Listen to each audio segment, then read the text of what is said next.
এমন একখানা কার ঘরে আছে দেখো, কোথা দিয়ে আমার কপালে এসে জুটেছে আমি জানি না, বুঝেছো? একদম ম্যামা করবি না। এর মা যখন প্রেগনেন্ট ছিল আমার কাছে এসেছিল, আমি ও 3বার করে আসতো আমার কাছে, আমি 3বারই ওকে খেতে দিতাম।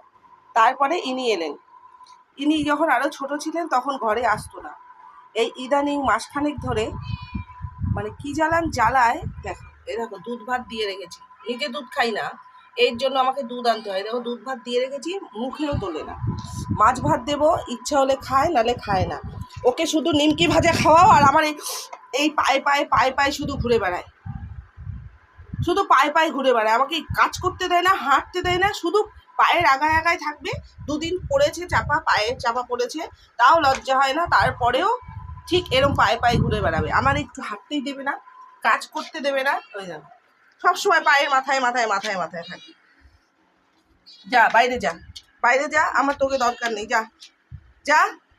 আমি এর ঘরে পুষতে পারি না, কারণ আমার নিজের থাকার ঠিক থাকে না। আমি কখন কোথায় থাকি না থাকি, আমি যেদিন বাড়ি না থাকি, যখন বাড়ি না থাকি, বাড়িতে আসার পরে ঘরের শুধু দরজাটা খুলবো, কোথা দিয়ে আওয়াজ পাই কি জানি, ছুটে আসবে। আবার যদি কল পাম্প করি, কল পাম্প করার আওয়াজ পেয়ে ছুটে আসবে।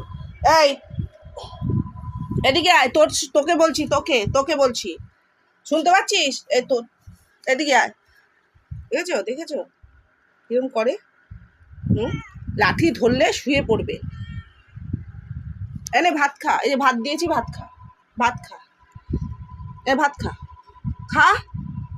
একটু ভাত খাবে না এখানে, ও শুধু নিমকি ভাজা খাবে, নিমকি ভাজা। একদিন মেলা থেকে নিমকি ভাজা এনেছিলাম, নিমকি ভাজা দিয়েছিলাম 2-4 টুকরো।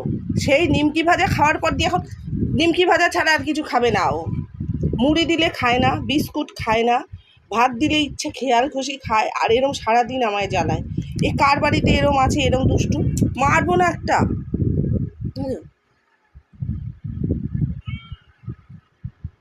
তোরে সবাই দেখছে।